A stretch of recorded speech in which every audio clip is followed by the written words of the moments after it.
Knuffle Bunny Too by Mo Willems.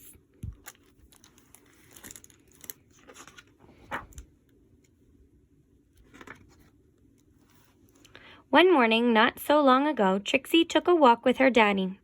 By now, Trixie really knew how to talk. Guess what I'm going to do? I'm going to show Amy, and then I'll show Meg, and then I'll show Margot, and then I'll show Jane, and then I'll show Leela, and then I'll show Rebecca, and then I'll show Noah, and then I'll show Robbie, and then I'll show Tashi, and then I'll show Casey, and then I'll show Connie, and then I'll show Parker, and then I'll show Brian, and then... and talk, and talk. Trixie was excited because she was taking her one-of-a-kind Knuffle Bunny someplace very special. Come on!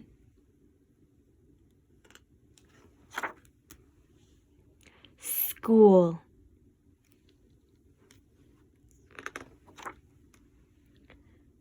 Trixie couldn't wait to show Knuffle Bunny to Miss Greengrove and all of her friends in pre-K. But just as her daddy kissed her goodbye, Trixie saw Sanja.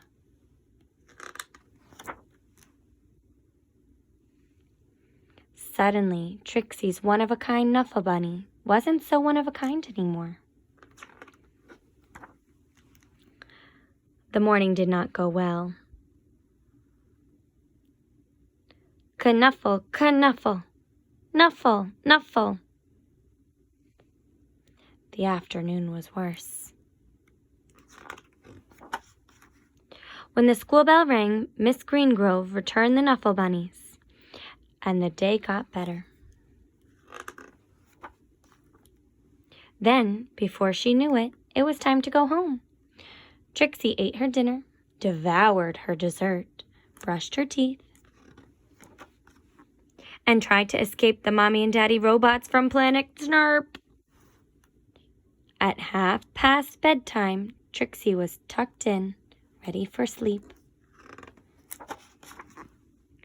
But a few hours later, Trixie realized something.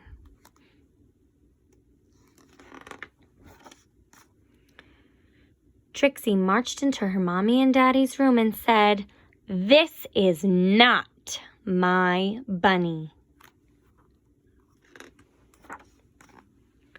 Trixie's daddy tried to explain what 2:30 a.m. means. He asked, "Can we deal with this in the morning?" Trixie's daddy went to the phone. Before he even made it down the stairs, the phone rang. Bring!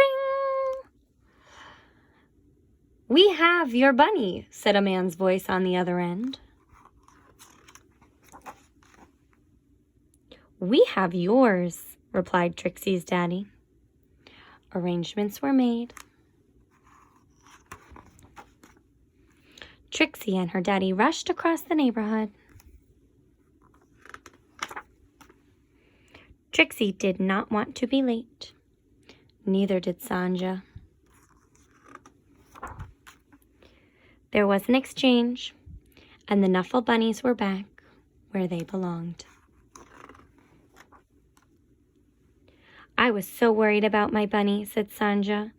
"So was I," Trixie replied.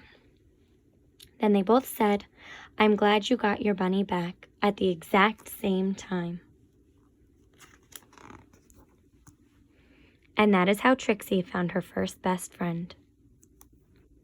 The end.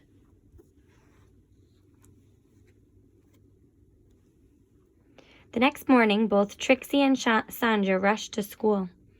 The new best friends had a lot of catching up to do. "Do you want to play with my Knuffle Bunny?" "Sure. Do you want to play with mine?" The end.